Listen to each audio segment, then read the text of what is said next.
नमस्कार, आप देख रहे हैं नवभारत टाइम्स। मैं हूं मुकेश कुमार और आज हम बात कर रहे थे गोपालगंज में सूखे की। और यहां पर लगातार बारिश नहीं हो रही है। बारिश नहीं होने की वजह से जो किसानों के जो खेत हैं वो खेतों में दरारें पड़ गई हैं, किसानों के चेहरे मुरझा गए हैं। और अभी हम आए हैं गोपालगंज जिला मुख्यालय से करीब 7 किलोमीटर दूरी पर है गौसिया गाँव। और यहीं पर मुखिया जी का जो दलान है, यहाँ पर कई किसान बैठते हैं, गोष्ठी करते हैं और वो आपस में चर्चा करते हैं। तो हम भी यहाँ पर आए हुए हैं, चूँकि अभी खेती का मौसम है तो किसान जो है वो खेतों में काम करते हुए नजर आते हैं। लेकिन यहाँ पर मौसम नहीं हो रहा है, सूखे की हालत की वजह से किसान देखिए बैठे हुए हैं। यहाँ पर देखें किसानों का जो जमावड़ा लगा हुआ है और वो चर्चा कर रहे हैं कि खेतों को कैसे बचाया जा सके, अपनी फसल को कैसे जिंदा रखा जा सके। तो हम बात करते हैं कुछ किसानों से। आप बताइए, क्या नाम है आपका?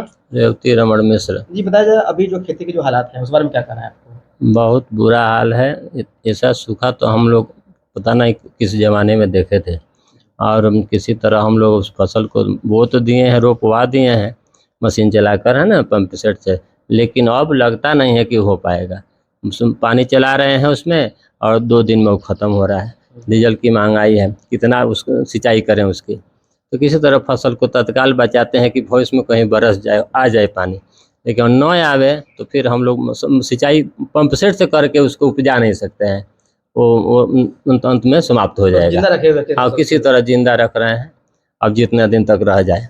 बिल्कुल, किसान जो है अपनी फसलों को जिंदा रखे हुए किसी तरह से, इस उम्मीद में शायद बारिश हो तो उनकी फसलें बच जाएं। कुछ और किसान है, आप बताइए क्या नाम हाँ है जी, आपका? अनिल कुमार मिश्रा। जी, आप कुछ घाघ की हाँ घाघ कविता तो बहुत पहले से चरितार्थ है, लेकिन अब वो सब बेमानी हो साबित हो गया है वर्तमान समय में।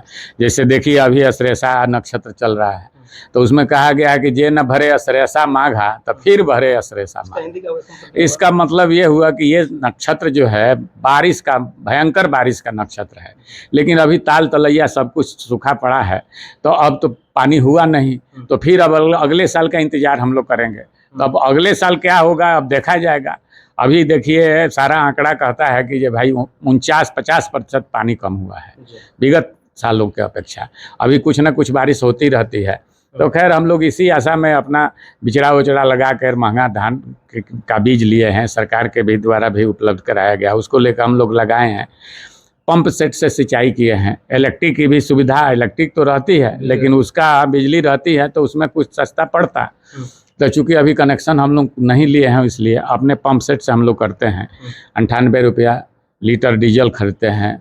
लेबर कॉस्ट बढ़ गया है। सूखा पड़ जाने से जितना पौधा जो है वो मुरझा करके, अब उसको हम लोग सोच रहे हैं कि ये अभी इधर पूर्वानुमान में हुआ था कृषि विभाग का, देखते हैं मौसम विभाग कह रहा है कि बारिश आज तक 4-3 है, तो आज तक अलर्ट पर है, लेकिन कहीं बारिश नहीं हो रही।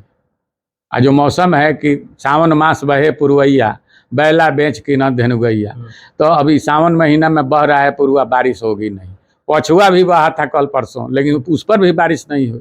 तो हम लोग तो यही सोचते हैं कि प्रकृति हम लोग के खिलाफ है। तो अब यही हम लोग करेंगे कि अपना थोड़ा फिर सिंचाई करेंगे कि वो भी उसको पौधे को हम लोग जिलाएं और उसको फिर कहीं लेट बारिश हो तो कुछ खाने पीने के लिए हो जाए, और क्या। बिल्कुल, बारिश हो तो कुछ खाने पीने का मतलब उनकी जो लागत है तो वो निकल जाए। कुछ और किसान हम बात करते हैं। आप बताइए, क्या कहना है आपको? इस साल आपको आद्रा नक्षत्र से लेकर ऐसा चल रहा है, मैंने ऐसा सूखा हमने पिछले कई वर्षों पूर्व से नहीं देखा है कि लगातार बारिश नहीं हो, आवे तो बूंदाबांदी होकर रह जाए। ये केवल पंपिंग सेट के भरोसे हम लोग कितना कर पाएंगे।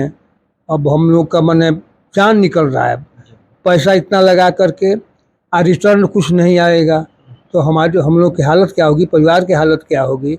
अब मालूम सरकार से क्या मदद मिल सकता आप है। बता रहे थे कि दिन में छाया रहेगा, रात को हाँ, रहेगा। वो घाघ का है कि रात निबदर दिने छाया, कहे घाघ जे बरखा गया।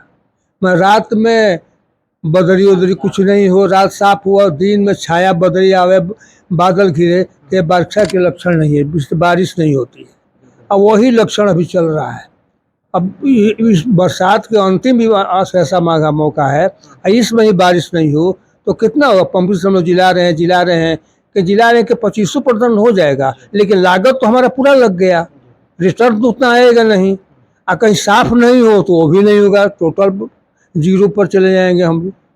तो क्या कहा जाए कि हम लोग मैंने प्रकृति से हम लोग के खिलाफ है कि क्या हुआ है पता नहीं चल रहा है। हम लोग प्रकृति पर ही आधारित हैं, मौसम पर आधारित हम लोग की खेती है।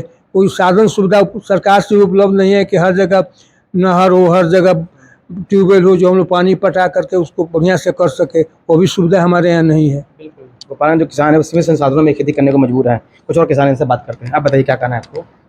देखिए, इस साल बारिश बिल्कुल नहीं होने के चलते जो पहले धान के बिचड़े लगाए गए थे वो भी सूख गए थे, फिर दोबारा बिचड़े लगाए गए, उसके बाद से धान की रोपनी की गई। धान की रोपनी हुई तो भी पंप सेट चला के ही रोपनी की गई है, और अब तक बल्कि बरसात का एक आखिरी नक्षत्र ही कहा जाएगा, तो उसमें भी बारिश के आसार दिख नहीं रहे हैं कहीं से। मौसम पूर्वानुमान में बताया जा रहा है कि बारिश होगी, अगले 2-3 घंटे में बारिश होगी। हम इंतजार करते करते थक चुके हैं, बिल्कुल हम लोगों को विश्वास नहीं हो रहा है कि फिर से बारिश होगी। तो ऐसे में खेती अगर कर बारिश लेट से होती है तो फिर क्या होगा? अगर 1 सप्ताह के अंदर बारिश नहीं होती है तो पंप सेट से सिर्फ हम लोग उसका जान बचा रहे हैं, बाकी हम कुछ नहीं कर पाएंगे। 1 सप्ताह अगर बारिश नहीं होती है तो बिल्कुल धान की खेती हम लोग की बर्बाद हो जाएगी। गोपालगंज के किसानों का कहना है कि अगर 1 सप्ताह और बारिश नहीं होती है गोपालगंज किसानों का कहना है कि अगर 1 सप्ताह और बारिश नहीं होती है तो उनकी फसलें बर्बाद हो जाएंगी। तो अब वे अपनी फसलों को जिंदा रखने के लिए जद्दोजहद कर रहे हैं। अब देखना दिलचस्प होगा कि मौसम विभाग का जो पूर्वानुमान है वो कितना सटीक होता है, और समय पर बारिश हो पाती है तो किसानों के साथ फसलें बच जाएं। मुकेश कुमार, नवभारत टाइम्स, गोपालगंज।